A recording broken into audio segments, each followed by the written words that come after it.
Cool. You want to get started? Sure, why not?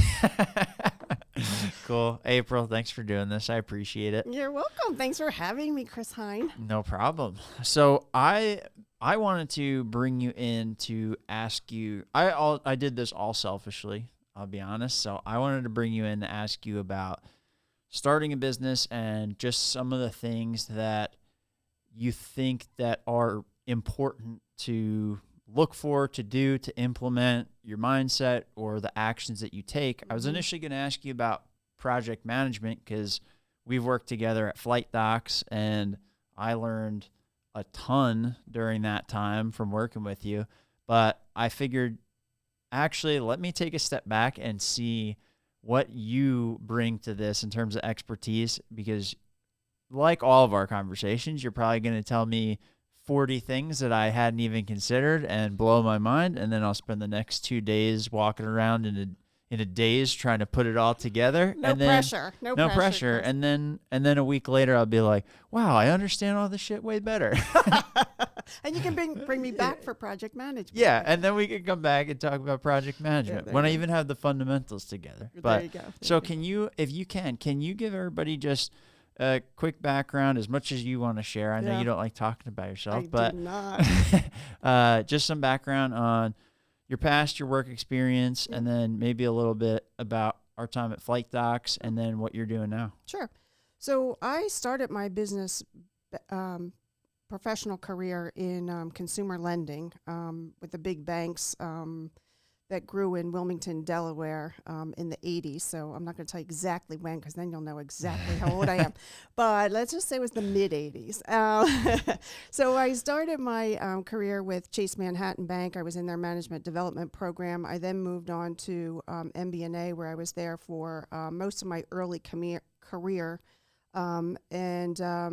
Between those two companies, I had a fantastic experience in that I touched almost every aspect of business except for sales and marketing. So I was in, I was in a finance role. I did, operations. I did risk management. Sure. Call centers, underwriting. And in the time that I was with MBNA, I started there as kind of an entry-level officer. And when I left, I was group president, responsible for credit risk for what was then a $100 billion portfolio in a company of 24,000 people in multiple countries with not only credit cards, but credit lines, business lines of credit, consumer lending. And I was responsible for all those products in the U.S., Canada, and the UK. So it was quite a big responsibility. I met with the regulators regularly of the company of, like I said, 26,000 people. I was one of the top 33 people at the company and one of only 3 or 4 women in that top 33. Wow. Yeah. So that does explain a lot as to why you're seemingly unfazed by basically anything that comes your way. Exactly. You're like, no problem. Here, do this, this, and this, That's and right. I made you this chart about how to do it. And you're like, oh, wow, that's how you do it. Right. And during my tenure there we went from a private to a public company. There was, like I said, growth from one state into multiple states and multiple countries. Sure. New product lines were launched. And I was involved in all this. I was early on in my career I was heavily involved in some technology projects where we automated the credit function, which was all paper back then. People still send in paper applications. If you can imagine that, Chris Cheine, I know that you can't even imagine that. But after that, I took a little bit of time off, and I segment my professional career into kind of thirds. So I took a little bit of time off, and then when I went back at it, I did some consulting work, and I kind of subcontracted through a friend of mine who had a consulting firm back in the financial services sector again, but had some interesting roles there, including some work I did on an operational project for Virgin over in the UK and their credit card portfolio. And I was also an interim CEO over in Ireland, reporting in through a very, very large global investment firm that I'm not allowed to name because I'm just not allowed to name. But anyway, I was over there. Didn't you go over there for like 6 months? I did. I consulted first for 6 months and then took the interim role for 6 months there. And handed it off to a gentleman we hired. And then it was Chris, I think it was like 3 or 6 months later, they called me. I was back in the States and they said it wasn't working out with the gentleman we hired. Would I come back? But at that point I was kind of on to some other things. Yeah. So, but that was another interesting role where you touch everything, right? And they were actually having some issues with regulators at the time. And so we had to do some digging out and some restructuring, and it was an uphill, I don't want to call it slog battle because there were some great people there to help. But it wasn't, I've seen both sides of this upward trajectory of growth. And I've also seen the downside where companies are trying to exit and not always for the right reasons. Sure. So then the back third of my career which I'm in now, is I started working with entrepreneurs. And the idea was that I wanted to bring to entrepreneurs that big business acumen that I had, experience with over the years in all the facets of, the areas that I talked about, but still allow them to be entrepreneurs and help them grow, help them get to the next level. Because a lot of times they have great ideas, they implement them, but they only can take it so far. And sometimes they just need an ear, a coach, a mentor. Sure. Sometimes they need structure. Sometimes they need dollars, right? So there are a lot of reasons that I kind of got involved there, and it was through that part of, again, my professional career. You asked me to talk about Flightdocs, that I met Rick Cheine, and he was at a Who's point. that? I know who is Rick Cheine, but at the time, Rick Cheine was the founder and CEO of Flightdocs. And he was at a point where he was looking for, where do I go next? I've gone it alone for, 15, 16 years. What is really my exit strategy and how do I get there? So I met him in a consulting capacity, and I came in and initially to help him write his business plan and kind of think it through. And it was within months, he's like, when I told him, yeah, you've got something really valuable here, he's like, okay, then you need to join me to help me, to the other side of this. And so I joined Flightdocs in 2017. And we sold the company last year, right? Is it 2020, right? Yeah, last July. Last July of 2020. And then I helped with the transition to the new entity, an integral part of that transition team. I kind of led that transition team. And at the end of that tenure is, while Rick was off looking at other things, he found a couple companies.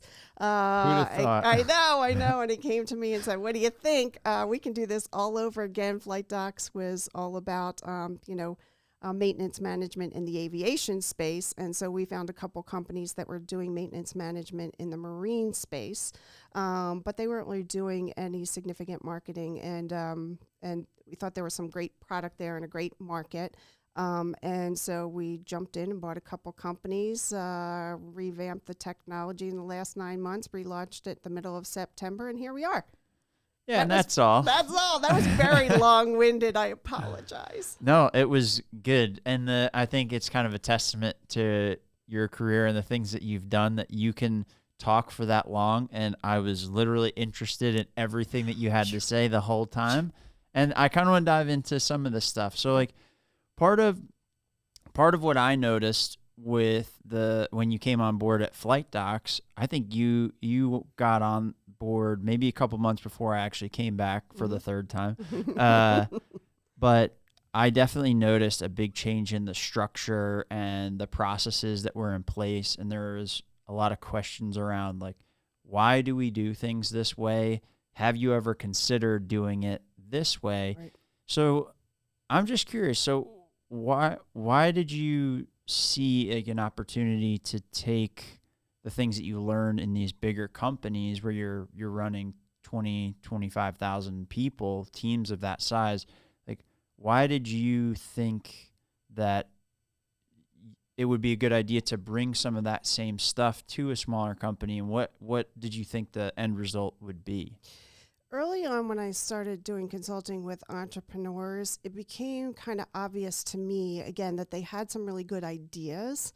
And they took their idea. They are also usually very good salespeople, so they can get contracts and get people engaged. When it comes to growing a company, however, you need to have some structure there, or the wheels are going to fall off the cart. You're not going to be able to scale. And it's just not intuitive, and I don't want to overgeneralize, but generally, it's not as intuitive for most entrepreneurs. They're just really smart, sharp, next idea, next new idea, great idea, meet people, shake hands, again, sales, heavy. So because of my big business experience, and I actually left out another one. I was at Sallie Mae for 3 years, where they went through a major restructure, the project, and I was responsible for that project as well. So I'm used to huge managing through change. Mm-hmm. And for entrepreneurs that are trying to grow, they're trying to get to the next level, it's really managing through change. Because what maybe was successful to get you to where you are may not be totally the ingredients that get you kind of to that next level. Well, you had a quote that you said a few years ago, and it stuck with me, but it's like, what got you here won't get you there. Exactly. Yeah. Exactly. And I think that, there's probably books written about it already, and those titles are taken, and I probably stole it from somebody. Sure. But it's very, very true. And it is, I don't want to say a rare entrepreneur, but it is not all entrepreneurs actually understand that they have blind spots. Rick was fortunate.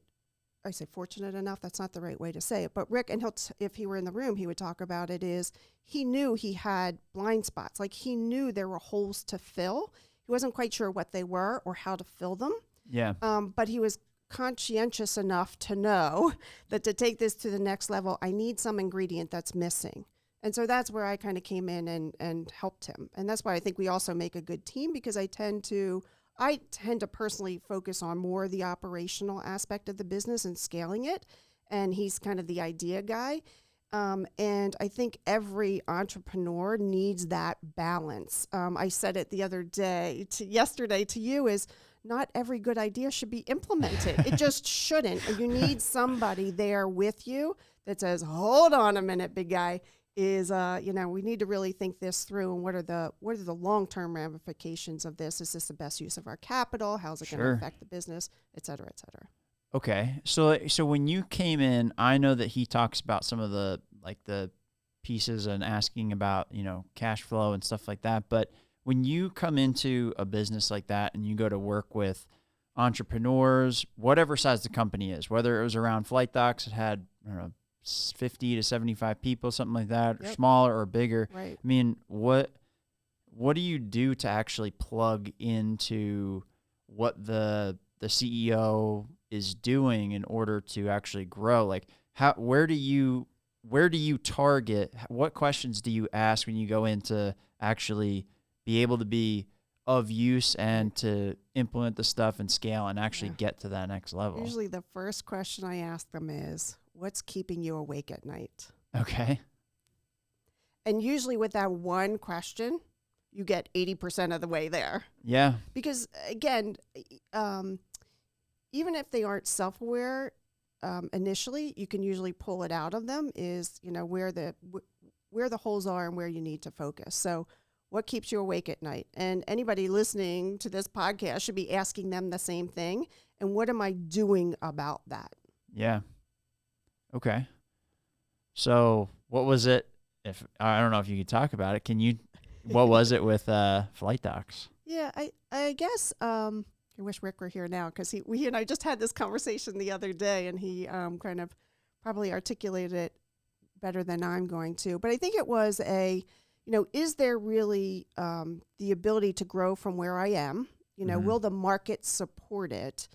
And, do I want to go it alone, or do I want to bring in an investor?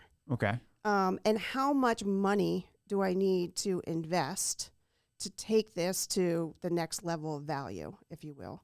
Yeah. So I'd say generally those were the questions we were trying to figure out. Okay. Yeah. So like what would some of the first things be that you do to start addressing some of those questions or those concerns and start building out these processes? Yeah. Well, even like for a new entrepreneur starting, I think the first question is, what is the market? Yeah. What's the size of the market realistically? And is there already an existing market? Or are you trying to build a market while you're building your product or service? Fortunately for Flightdocs, it was already proven that there was a market. The question was, how much further can you penetrate it, and what will the resources that you need to get there? But even new, young entrepreneurs starting out have to ask that same question and be realistic about it. Yeah.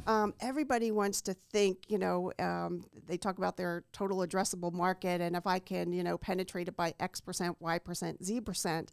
But again, if it's never been proven, those numbers are like throwing a dart at a dartboard. Like, who the heck knows what it is? So if you're starting out, if there's a way to kind of test those waters to see, if how well it will be received, is a great idea. Even some informal, big companies do these big focus groups, and they spend millions of dollars doing that. Yeah. But as a sole proprietor, poll your friends, poll your family. Do surveys. There's great, you can buy online surveys like for nothing and send out to folks. So so that's a great way to do it. And if you're a larger company, then I start to rely on what's your track record. And is your penetration, what is your sales effort been and success been and results been? And is there, there's all kinds of metrics that you can look at there to see, are we really at maximum sales capacity or not? And then, who are the competitors out there and what are they doing? Yeah. And can I take advantage of some disruption out there? Or is there somebody that's newly emerging that I'm going to have to fight with and duke it out with? And how does my product or service compare to theirs? Am I confident or not confident? But sure. Yeah. Is that helpful? Yeah. Helpful? Yeah. So let's say, and I think where I'm at right now with this is, again, this is one of those things I told you that you were going to tell me, Right. and then I'm going to be discombobulated for a few days, and now I got to go figure out. So thank you. I do appreciate it. No problem. But so let's say, I think right now with the type of maybe market that I'm in is I actually don't have those answers fully. Mm-hmm. I kind of have a sense of it, but not a full or even like a 50% idea of it. But I don't think, from what I can tell, I don't think there's anybody else that is in this space Right. that is doing this in this area. But I also don't think that this business model is new necessarily. So I went to like a conference for podcasting in August, and I saw that people were setting up companies like this. They're doing some in person, but seems like a lot of remote stuff. Mm-hmm. I'm trying to do something slightly different, but I mean, how would you look at something like that where it's not necessarily a new concept or a new market, but maybe a new location or... Right. Which is exactly, so that's why. So the market's out there, so that's a good thing, right? Yeah. You're not having to invent the market, right? And all we have to do is look on our devices to see how many podcasts are out there, right? So podcasts aren't anything new. So then the question becomes, what's the new twist I'm putting on it? And how confident are you in that new twist is going to garner, people kind of coming to you? The other thing I want to talk about, Chris, though, before I go too far too, is, there's an investment. You also have to think about cash and cash flow.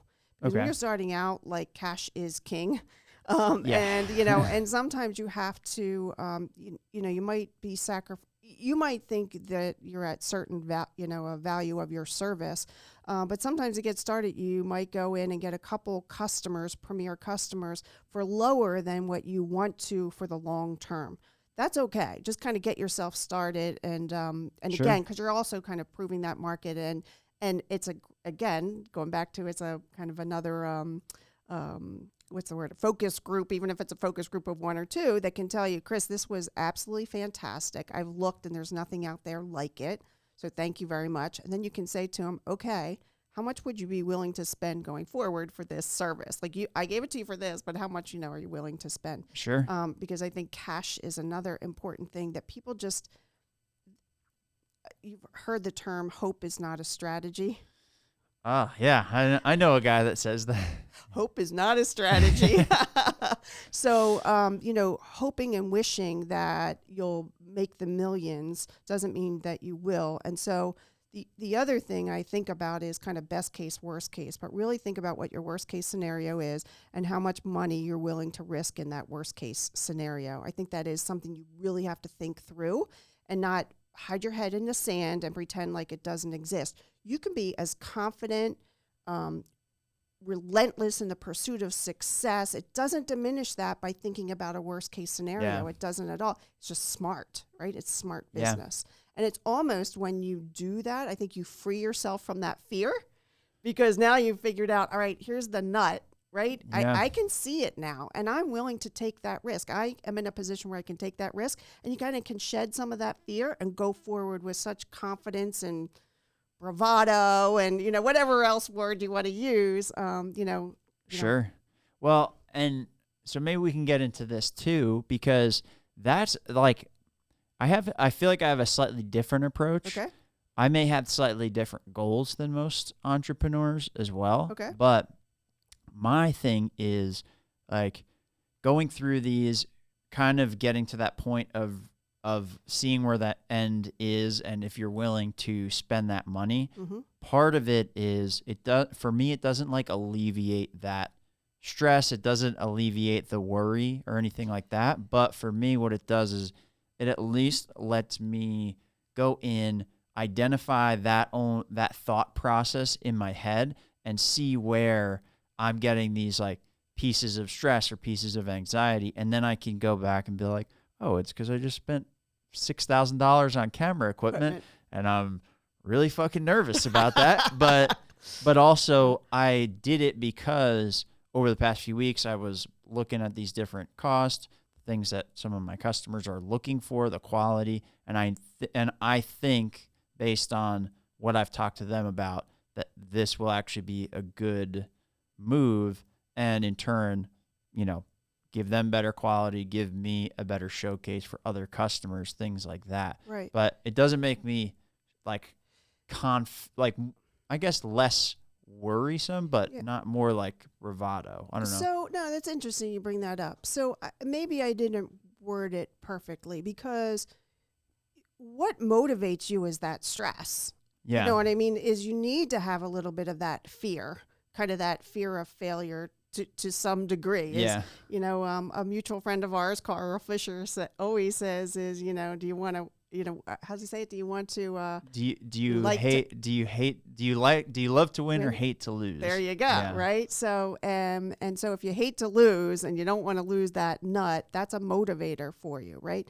So there should be that stressor there, but it shouldn't be the thing that keeps you back from making bad decisions. My point was, if you have a clear line of sight into what that risk really is, then I think you're able to go much more confidently into buying the $6,000 worth of equipment. Yeah. You're not, if you kind of do that, put the blinders on, I think you just continue to, at least let me say for me, if Sure. I put those if I don't know where my dollars and cents are and have a real good understanding of the financials and the numbers, I am a nervous wreck. You know what I mean? I don't know if I should spend that money or not. I don't know if I should bring on this customer at this price or not. But if I know those, I can confidently make those decisions. Every day, am I motivated by thinking about cash flow, where we are, how we increase the value of the company? Absolutely. I don't want to pretend like that goes away. Sure. But if you don't face it, Yeah. it's like this big black box that I think you're just kind of carrying around with you that just weights you down. Ugh, Does yeah. that make sense? Yeah, you Okay. just described it 100%. And Okay. that's part of going through this process initially has been a lot of back and forths of, is this even feasible? Like, what dollar amounts for services are feasible? Right. What about, because I'm running this by myself, like, what are the time constraints and service constraints that I have? And then, okay, what stuff do I need to get and put in place to make it so I can make that more efficient? Right. But yeah, a big part of that is like, do the dollars work out, and how do I get to those dollars? And when I fall out of line with that for even sometimes it's like a week or 2 weeks, it's it is like you have a big like rain cloud over you. But the other thing I'd say is, you mentioned about, am I charging the right price? Am I buying the right, whatever, investing in the right dollars? Is you don't have to get it right out of the gate. Yes, I'm learning that too. Yes, you won't. Yeah. You just won't. I just had a conversation with somebody earlier today. If you are not bumping your elbows and skinning your knees, you're not doing it right. Yeah. You're not doing it right. You're being way too conservative, or you're way too overly confident and cocky. So you're not going to get it right every time, but you can course correct. No decision that you make is going to be a forever decision, unless you, do something illegal and you go to jail. That could be a forever decision. But, you can change your price. You can change your product. You can change your service delivery. You can change your marketing plan. You can change your staff.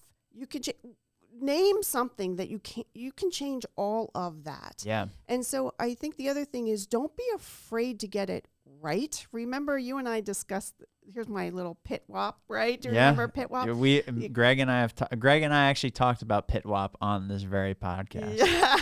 I love it. So it's that, perfection in the way of progress. And for a lot of people, it will stymie them. It will get them stuck, and they won't move forward until they think it's perfect. Guess what? It's never, ever perfect. And if you think it is, you're wrong. Believe me, I've been at this enough years at enough companies doing enough things that, you're just not going to get it right all the time. So it's a, I hate to use this term, but it is a bit of a journey, Sure. You're learning, you're moving forward, you're course correcting.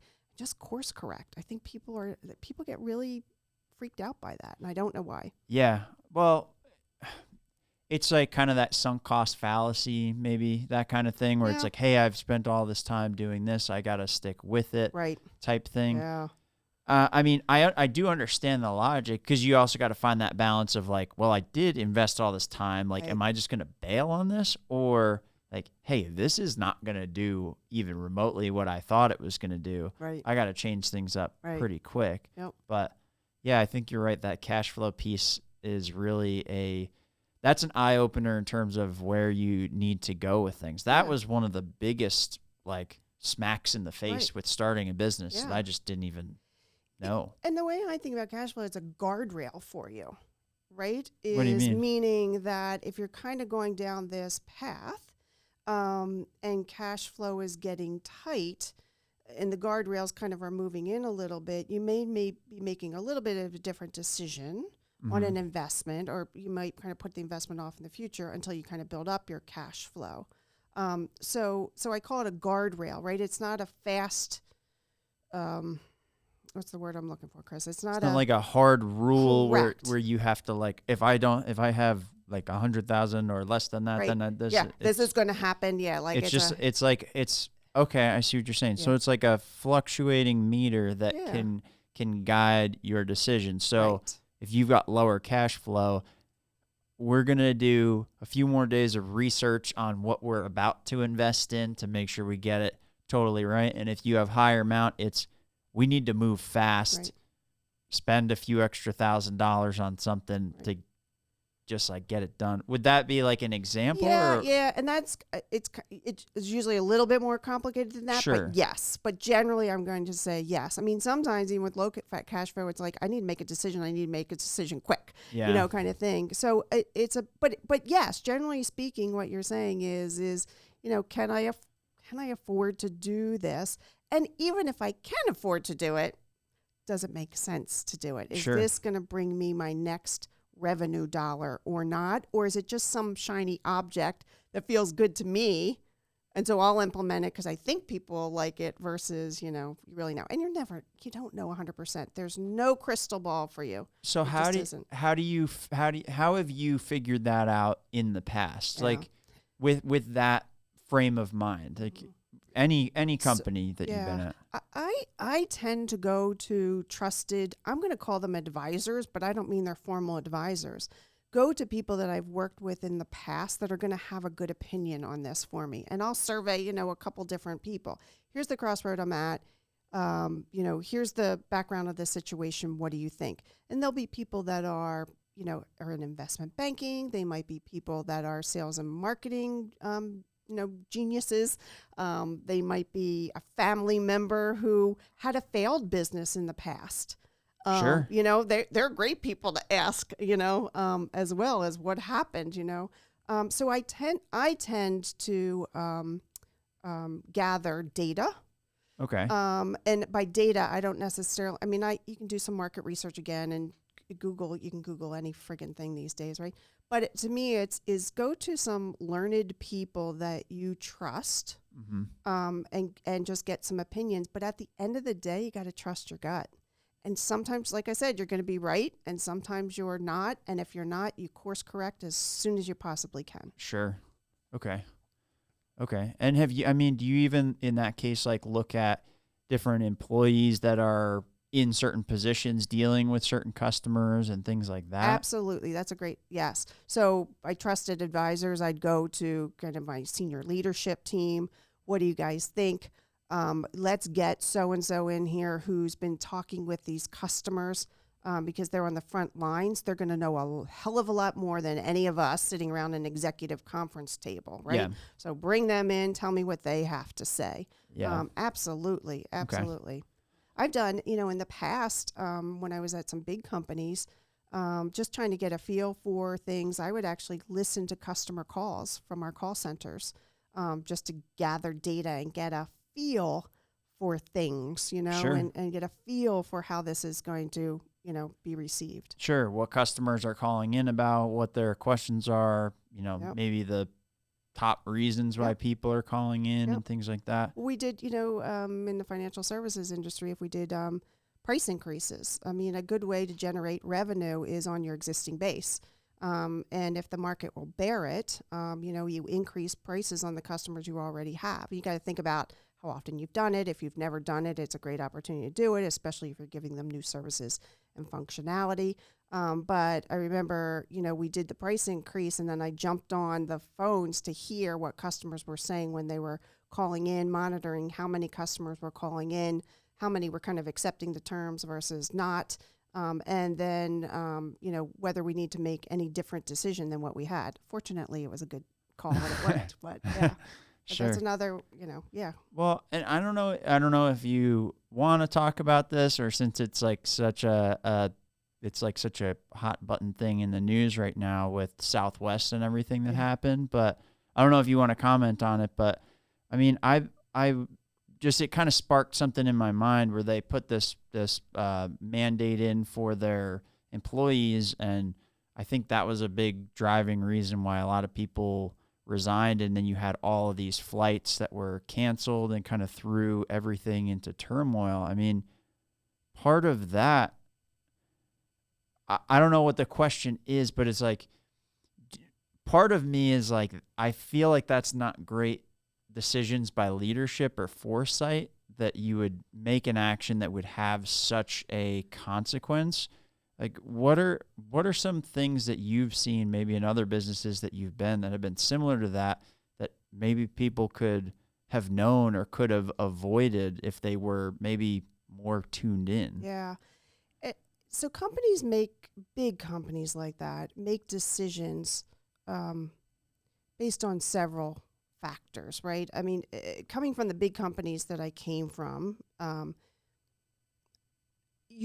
me just say it this way. There are 5 things to me that you should always be thinking about. Okay. How do I generate revenue? How do I reduce or limit my expenses? Operate my business as efficiently, as I can. how do I make sure that I have a controlled operating environment, that I'm not doing, anything, my employees aren't stealing from me, I'm not doing anything illegal in my industry, that I understand all the rules and regs within my industry and I'm adhering to all of those. Sure. And that I have operational checks and balances in place such that if I got big call volume peaks or big, orders, that I'm not going to, cripple the business. How do I exceed customers' expectations? And then how do I create an environment where people feel valued? Sure. So if you're running a company, and I think whether it's a sole proprietorship or a huge mega company, is all 5 of those things you should be thinking about at all times. So when you go back to the Southwest question is, I want to believe that people were thinking about, if I do this, how does that affect those 5 things? At the same time, also large companies have a set of values that they believe in or live by. Sure. And so sometimes they feel like the greater good is served by adhering to my values over maybe how that will impact those 5 things. And so I wasn't in the executive, boardroom of Southwest, so I don't know how that got done, but it could have been because they truly felt that they were contributing to the greater good. I'm hoping that somebody was in the room saying, okay, if we make this decision, and I hope they had, and I'm sure they had the lawyers in the room at the same time, because that goes back to the control, right? Is, how is this going to impact our customers and how is this going to impact our employees? That's where I would have gone first, because based on that will tell me how it's going to impact revenue and expense. And like I said, the lawyer should have been in the room saying, and here's all of the legal, ethical questions that we need to consider, along the way. So I find it hard to believe that those conversations weren't had. Sure. I've been surprised before. Okay. And I've sat in boardrooms where I was surprised at some things that, weren't asked or, even were asked. So I don't know if I'm that kind of helps shed some light on it, because I just look at some of these things and kind of perplexes me, but I also, as like an outsider, look at something like that, like kind of like, duh. You could kind of see that coming from a mile away if you really just take a step back. Right. But I don't know. I wasn't there, so I don't know. Yep. It's easier to criticize somebody. Absolutely. Monday morning quarterbacks, easy to do. Yeah. So I also wanted to talk to you about kind of the mindset behind going into business. And you told me something last week when we talked. What did I say? About a piece of advice that one of your mentors gave to you at one of the companies that you're at. But I do want to talk to you about that, and just a little bit about the mindset of, in my case, I'll say new entrepreneurs and what you're getting into, the way you kind of should think about the business, or at least the way that you think or visualize the business, and kind of go from there, if you're good with that. Yeah, the piece of advice you're alluding to, you and I talked about this last week. It was early in my It surprised me. That's why I want to bring it up. It was early in my banking career, and it was review time. And again, I'm saying this not to brag. I hope it's in the right context. Sure. Is, I was with MBNA 13 years, and I had 12 promotions in those 13 years. So you can imagine that my reviews were pretty good.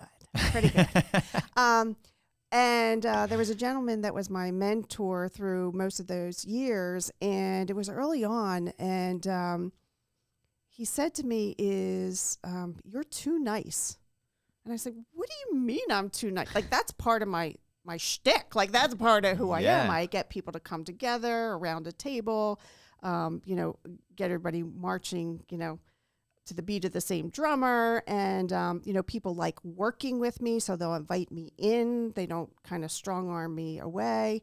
And it took me a little bit, I think, and it probably wasn't until years or maybe even decades later that it truly kind of sunk in by, by what he meant. But you've got to be tough.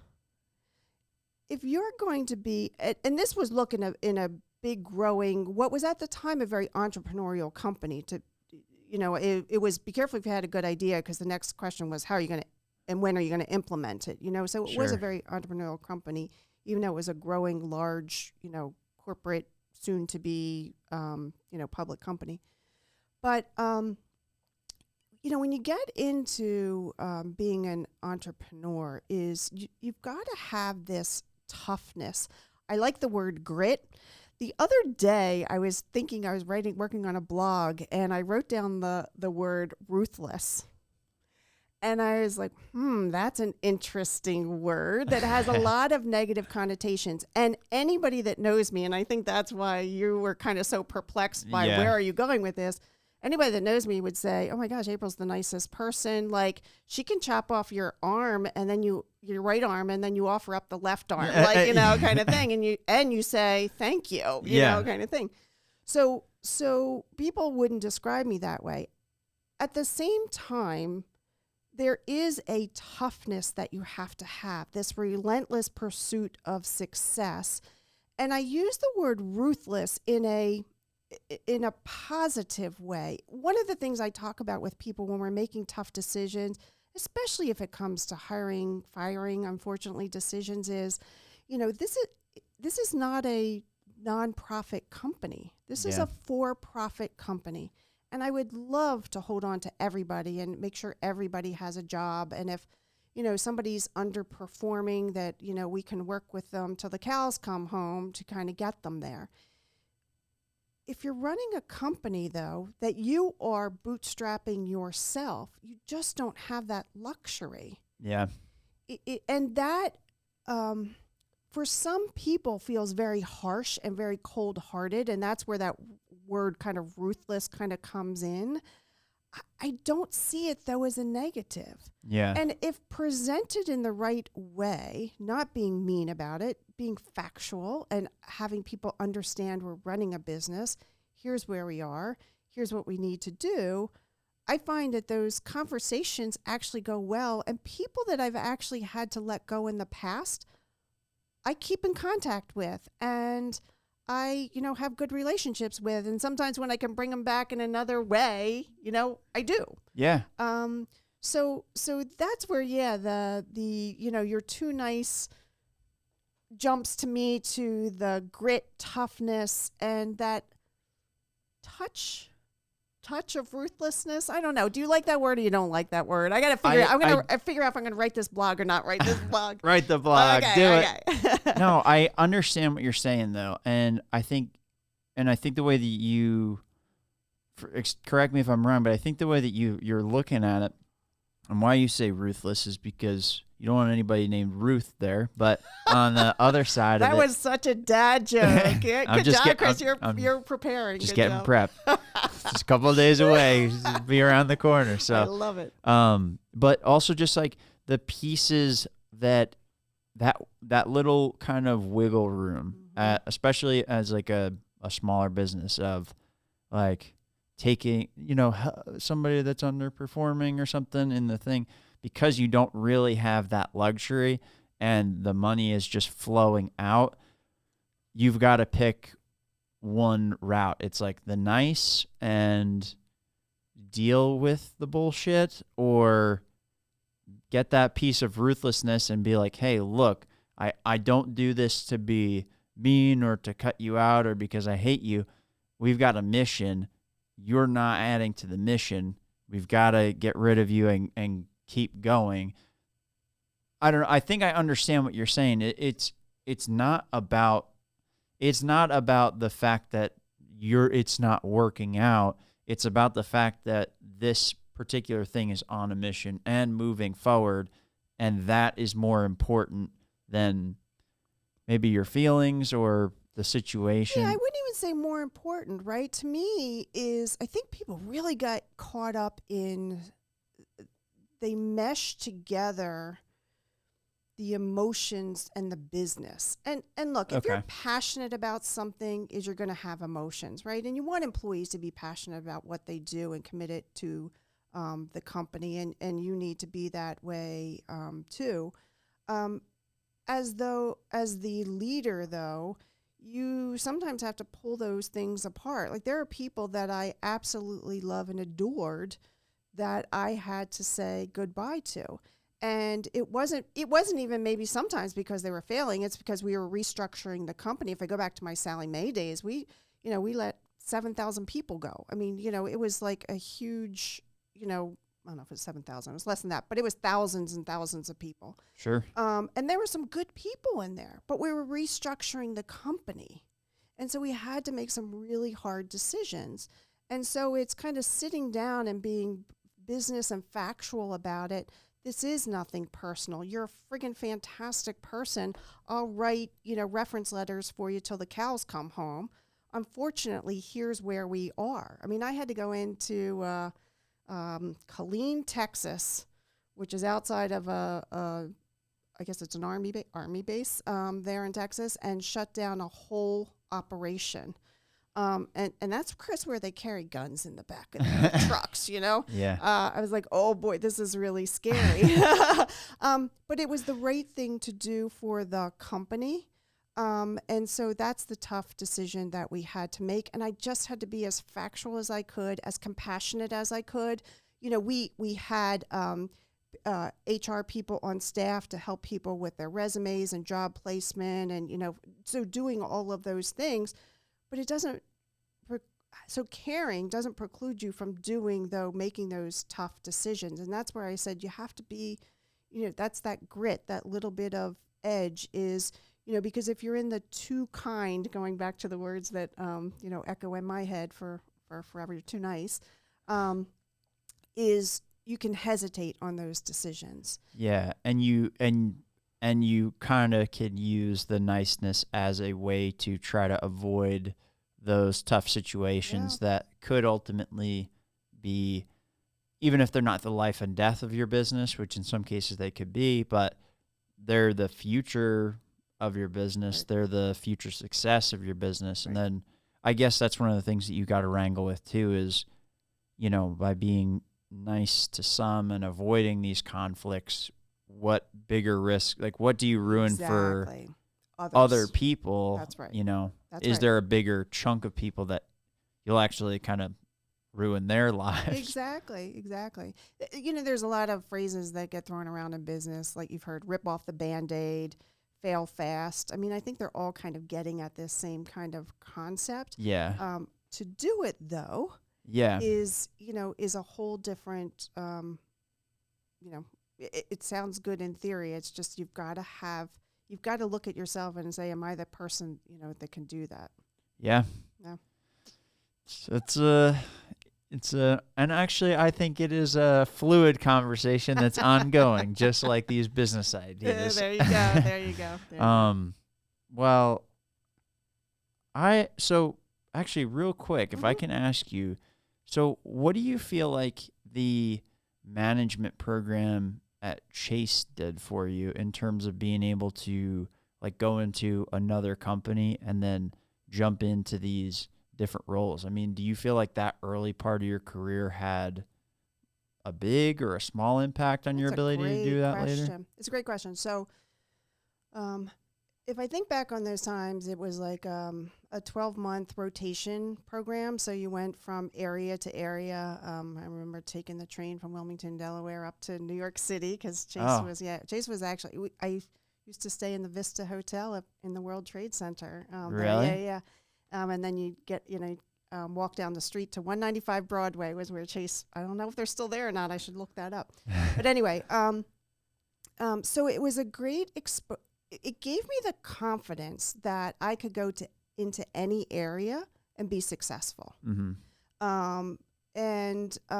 It also, I guess I already had the work ethic, but I think it also helped enforce the work ethic because it was a group of young people. We were all working together. We didn't mind late nights and pizza parties, and you did what you needed to do to get the job done. There was a camaraderie, among the group of us. it kind of also fostered that, again, you do what you need to do to get the job done, Sure. kind of thing. So I think that helped shape me. And look, there were a couple experiences where it also kind of toughened me up a little bit. I remember very clearly, and I can't name names, but I was helping the controller at the time. I was reporting to her, and I won't tell you that she was doing you won't know what this is either, on green ledger sheets. And my job was to put it into, it wasn't even Excel at the time. It was Lotus 123, but it was like an Excel spreadsheet. But anyway, she thought I walked on water because I could actually put this into a spreadsheet. But anyway, we were working on the budget, and it was late nights and, pretty intense times because Chase was a huge company, still is. And we had to go up and report the budget. We traveled on train up to New York, and we had to, present it to the CFO at the time. Now, I was just out of college. I mean, were you like 21, 22? Exactly, 21, 22. And as we were going through the budget process, there was this one, I remember I'm not going to remember the exact details, but there was one piece of it where it just wasn't working. And we kind of had to put in like I don't want to say a fluff number, but we had to estimate something. We didn't have the backup for it. And so my immediate boss, the controller, knew that. The VP that she reported to, we met with him before we went up to New York, and I very clearly stated to him is, look, I think everything's solid except for this one piece. If somebody asks me this question, I'm not going to be able to explain it, okay? But I just, so I just want everybody kind of to know that. So we hop on a train, we go up to New York. And this VP at the time was, I don't know, he seemed really old to me, but he was probably like in his 40s, which seems really young to me now. But anyway, so we're in this boardroom in New York City. I'm 22 years old, right, in the financial district, with glass windows looking out over New York City. And we go through the budget, and I was asked to present this budget at 22. So, I was kind of shaking in my boots a bit, but that's okay. It's what makes you. And, we got to this piece, and of course the question came, and I felt like the VP who knew it just left me out there, like hung me out there, Really? And I was like, wow. Like, I would never do that to somebody. I would be saying, look, so-and-so, CFO, is, all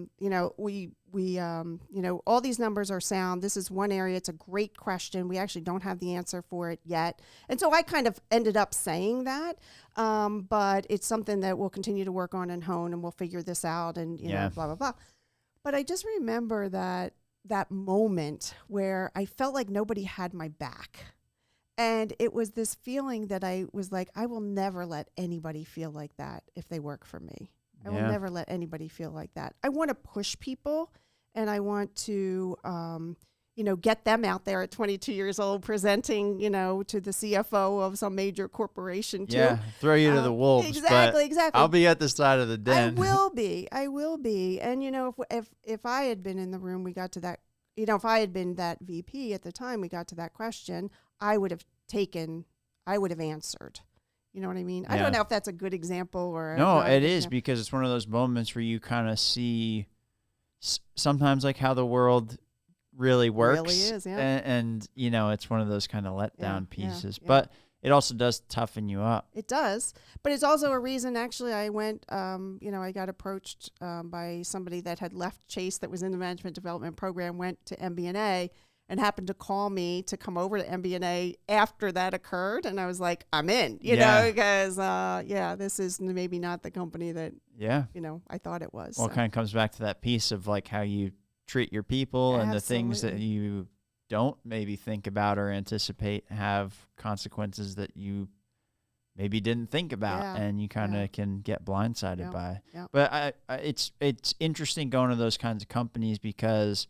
Well, I'm just curious on this. So my experience with working at Enterprise was I knew that it wasn't going to be somewhere that I was for a long time. Right. I'm not a huge fan of the large corporate structure. I don't know if you knew that about me or anybody that I may or may not be related to. But like one of the things that was good about it was I didn't have a sense of entitlement as in like, oh, you people should, but I did have a sense of entitlement. I don't know what it was, but going to a company like that where it was a big company where you kind of just get put into this matrix and you're basically just a number. Like, I know I hate to say it, but you are just a number. And if you don't hit the numbers or do the things that you need to, you can't get promoted.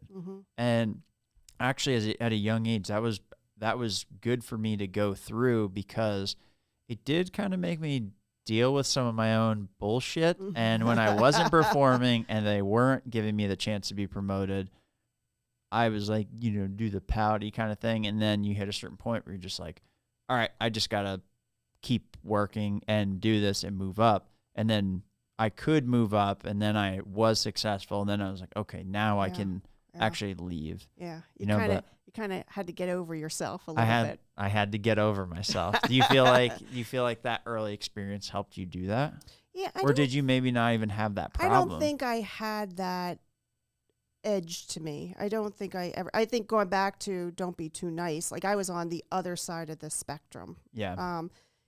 For me, it was more about what do people think of me, getting my feelings hurt, that kind of thing. And so going back to what we just talked about a minute ago, that's the stuff that kind of toughens you up. And so I had to get over myself for a different reason, not because of the kind of the cockiness edge. The opposite side of that continuum of that spectrum is, having more confidence and more, a harder shell, a little bit of a harder shell. And, again, that kind of gets a negative connotation, but it really, it shouldn't. It shouldn't.